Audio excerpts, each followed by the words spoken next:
Bismark, good afternoon. You've just issued a statement and you're asking for what everybody is asking for, a total ban of illegal mining. The reason being what exactly? Thank you very much for having me. And you are right. We've observed the kind of destruction that has been going on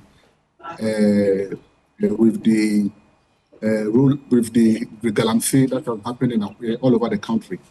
And whilst we are complaining about the environment and also complaining about the availability of water, I think one major area that we seem to lose sight of is the effect of these activities on our food production.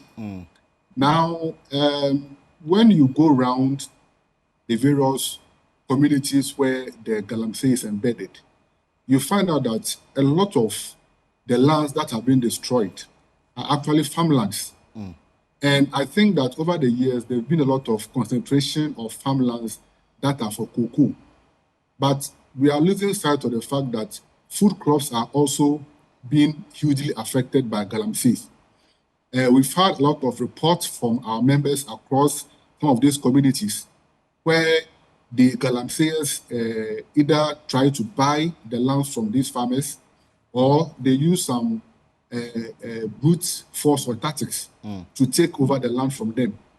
And what we've witnessed is that consistently we are losing a lot of our farmlands to the menace of Galamsey.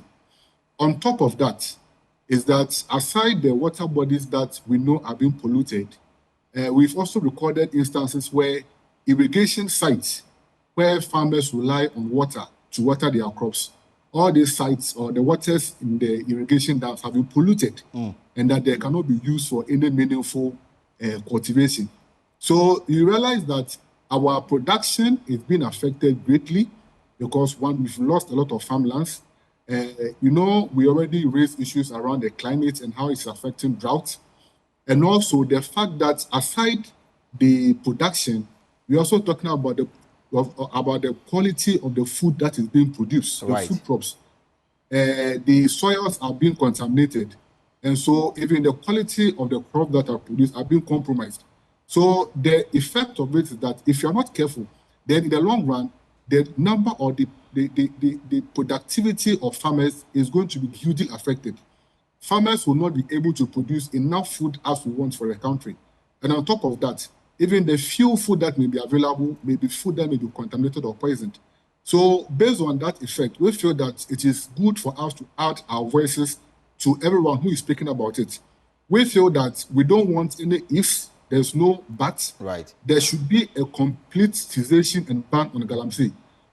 And we should ensure that our lands are being restored and where we can also have a consensus of the country as to what we want to do with small-scale mining before we can continue. Because if we don't do that and we still play the lip service we are doing, I'm afraid in the next few years, Ghana will have to rely on Ghana will have to be importing almost every food that we are producing locally. Because the menace of Galamsey is so real and is so devastating.